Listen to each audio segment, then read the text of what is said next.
Welcome to the Martin Bailey Photography Podcast. It's April 25, 2020, and this is episode 702.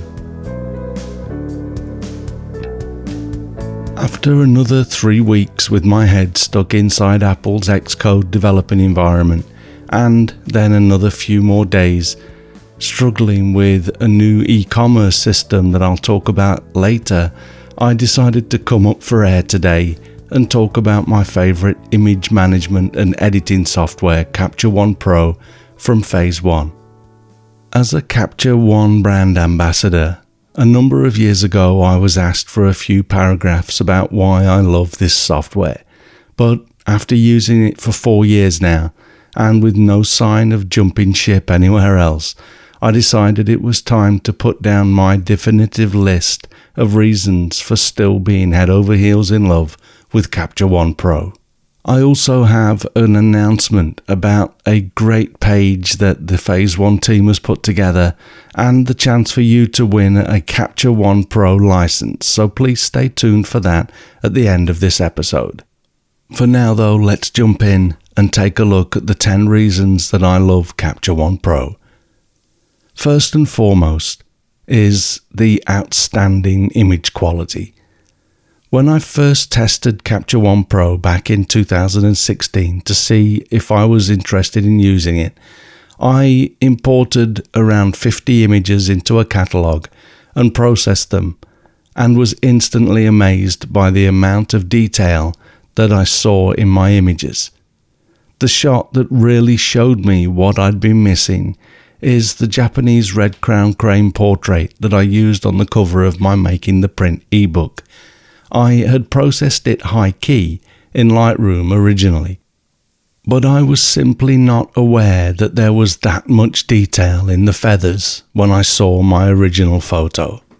In fact, these are the 2 photos that I used on the cover for the original release and for my 2018 release when Craft and Vision closed their doors, and I actually toned down the detail a little in the new version because I was so accustomed to the original version at this point. Still though, I'm sure you'll appreciate that the difference is significant. The moment I saw this, I realised that I had to spend more time looking into what Capture One Pro could do for my photography. The next reason is that I'm able to create quality black and white images without using a plugin or other software. I was never really happy with Lightroom's black and white capabilities and had been using Silver Efex Pro, which I really liked, but I didn't like having to save my images as TIFF or PSD files, which we'll also get to shortly. In Capture One Pro though, I'm able to convert to black and white with the control that I want and, in true form, the image quality that I have become accustomed to. The tonal range is excellent, and when necessary I can easily create additional masks to modify things like the foreground rocks in this image with one mask and add a second mask to adjust the sky. Of course, generic adjustments to the entire image are still possible with the background layer. I'm going to put a video together soon showing more about this, but for now, if you're interested in seeing more about some of the masking and black and white conversion capabilities, check out the videos and other posts that I've already released in my Capture One Pro tutorials. There's a link on the blog, but you can get to it with the short link mbp.ac/co tutorials. I am also a huge fan of the highly customizable interface in Capture One Pro. I don't know if this should be visible by default in the latest version because I generally continue to build on my originally saved workspace. But as you can see from this screenshot, you can add tool tabs from the predefined tabs or create your own custom tool tab, and that gives you things like the black and white tab that you can see in the previous screenshot, which I added and customized to my liking. For example, the black and white tool tab that comes with Capture One Pro contains the film grain tool for adding artistic grain to images, but because I never use that, I simply remove it from the tool tab. I do use layers a lot though, especially in my black and white photos, so I added that to the black and white tool tab, along with the high dynamic range sliders, which I also use a lot.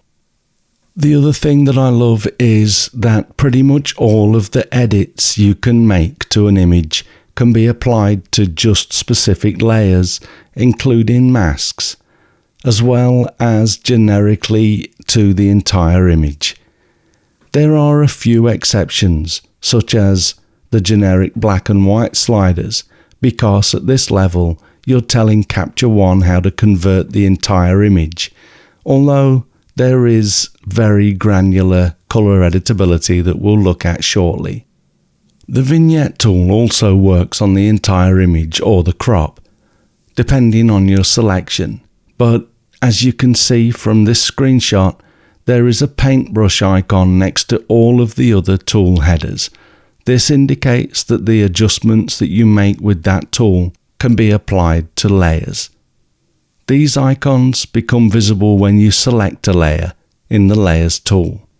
I also love to work in color, and Capture One Pro gives me complete control over the color in my images via such tools as the Advanced Color Editor. Here I took a screenshot of the same image showing the original raw photo, but also showing the processed image with the mask that I created to enhance the blue in the ice, and the final processed image. On the website you can move that vertical bar as well to check the difference between the two views. So on the left side it's cycling through the three views, and on the right side I have the final processed image. I created the mask by selecting the color range with the color picker from the Advanced Color Editor, and then right-click the ellipses in the top right of the color editor, and then select Create Masked Layer from Selection. This is a great way to select specific colors for finely tuned adjustments. I'll also include in the blog a small gallery of the three images so that you can see them separately as well in the lightbox. In the previous major update, Capture One was given one of the most useful features that I can recall for a few years, and that is luminosity masks. This enables us to select specific areas of the image based on a very fine-tunable luminosity range. I covered this in the video that I released as episode 658, which you can see at mbp.ac/658.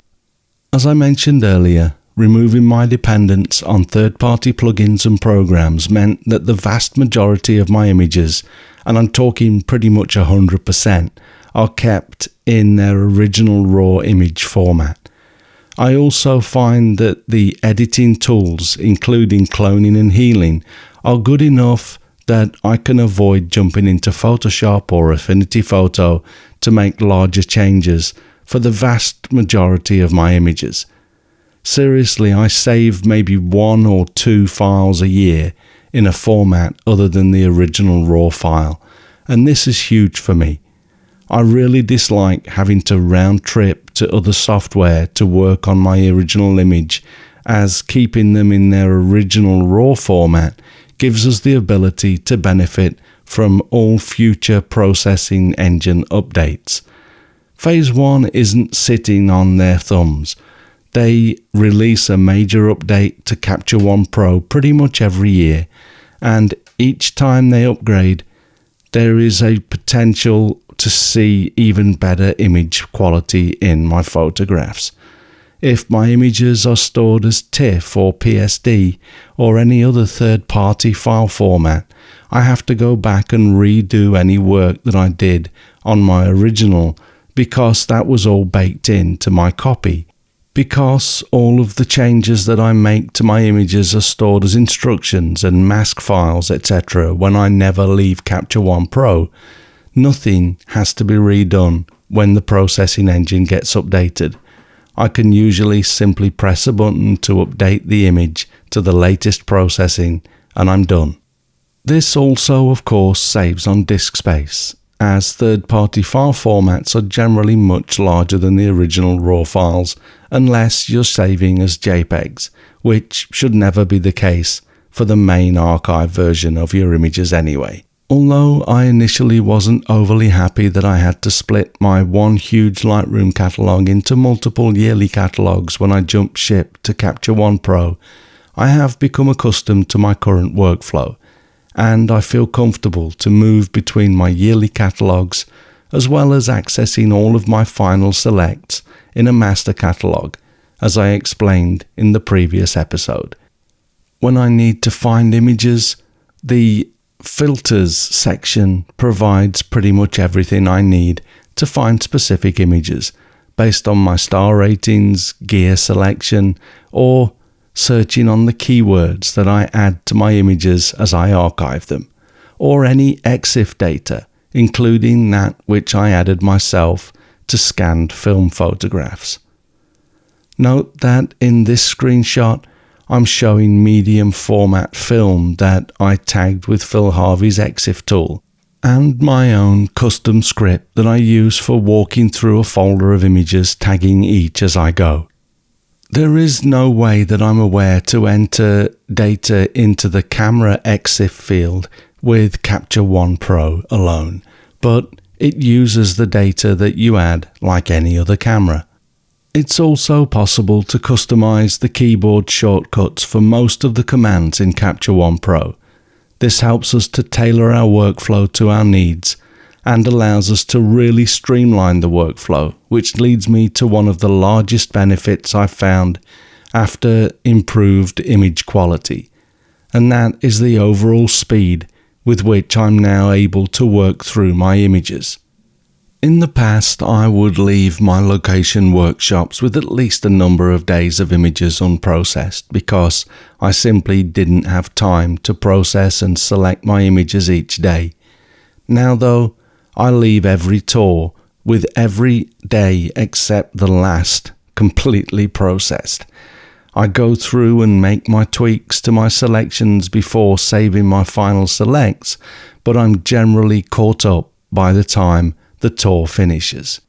As an example, one of the biggest time savers for me has been the ability to create a shortcut that copies all of the changes I've made to an image to the clipboard, and then I can apply them to future images with a second shortcut. I use Shift plus Command plus the C key to copy my adjustments and Shift Command V to apply them to another image. As I go through similar images, this saves me heaps of time, and as the image content changes requiring changes to my clipboard adjustments, I simply update and recopy the adjustments and continue pasting until it needs changing again. The last thing that I wanted to mention is the ability to shoot tethered. I left this until last because I don't do it often, but when I do, I really enjoy having the ability to do this right there in Capture One Pro. When you first connect a supported camera, you get one dialog that asks if you'd like to register your camera with Capture One Pro, and literally it's just one click. And you get access to all of the controls that you see on the left side in the Capture Tools Live View window here. As you can see, you can control most of the aspects of the camera right from the Live View window, including even making very fine adjustments to the focus and, of course, releasing the shutter. So, if you do focus stacking, this is a great way to work. I've also found it very useful when doing portrait work, as being able to see the images on the computer as we shoot makes for a very dynamic shoot and once again really speeds up the workflow. Essentially, Capture One Pro is just that, a professional image editing package that provides the tools and image quality required to satisfy even the most discerning professional photographer, but these benefits are available for anyone that forks out for a license. And on that note, as I mentioned at the beginning of this episode, I have a Capture One Pro license to give away and wanted to invite you to take a look at an amazing resource that the Capture One Pro creators have put together called the 30-Day Challenge. I'm not going to ask you to watch every video, but do take a look and watch the videos on areas that you're interested in. If you are new to Capture One Pro, this really is an invaluable resource. If this all whets your appetite enough to give Capture One Pro a try, please download the fully functional 30-day trial version with no credit card required and take it for a spin yourself. I had been meaning to try Capture One for years and finally set an afternoon aside to do it in the summer of 2016, and from that first photo that we looked at earlier, I was hooked. My photography is simply better, and I enjoy my photography more now that I use Capture One Pro, and that is why I'm happy to recommend it to you. To enter for your chance to win the license that I have, I would like you to do two things, in addition to downloading the trial version, and that is to write at least one paragraph describing what you liked about Capture One Pro, and link to one photograph or blog post that you can share based on your experience. Please post these in the comments at mbp.ac/702 and make sure that you use a valid email address for your comment so that I can contact you if I select you as the winner. Your mail address will not be visible to anyone, and I will not share the email address with anyone, including the folks at Phase One, the makers of Capture One Pro. We aren't harvesting addresses, we just want you to have fun and get the most out of your photography. The deadline for entries is May 25, 2020, and I'll announce the winners shortly after that. Also, please only enter if you do not already own a current license for Capture One Pro. Let's give people that haven't already got one a chance to win. One last thing that I'd like to share with you is that I've just created a new digital product store via FastSpring that enables me to offer downloadable products with a streamlined checkout process in a multitude of currencies while staying on top of the worldwide sales tax, which is becoming a full-time job in itself. At the moment, you can buy my ebooks and fine art border scripts, as well as my viewfinder mockup files, and a more streamlined monthly desktop wallpaper subscription with a 12-image starter pack. At the time of recording, I've had to use just basic links for the wallpaper subscription, but the actual checkout and delivery process is already much smoother.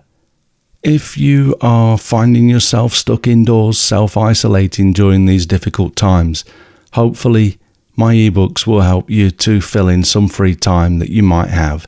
So to celebrate opening the new digital product store, I'm offering a 30% discount off all of the currently available products. And that will run for just over a week from now and end on May 3rd, 2020. Just enter the code NEWSTORE30 when you check out to claim your 30% discount. And if you know me, you'll know that I don't do sales very often. So don't miss out on this chance if you have been thinking about picking up some of my digital products. So thanks very much for listening today. If you enjoy this podcast, please share a link with your friends. Subscribe in iTunes or your favorite podcast program to ensure uninterrupted delivery. If you have a moment to rate the podcast or leave us a review in iTunes, that helps to keep us relevant in the huge number of podcasts out there now. You can find me on Instagram, Facebook, Twitter, and LinkedIn, and links to everything that I'm up to are at martinbaileyphotography.com, so do drop by and take a look. I'll be back next week with another episode. In the meantime, you take care and have a great week, whatever you're doing. Bye bye.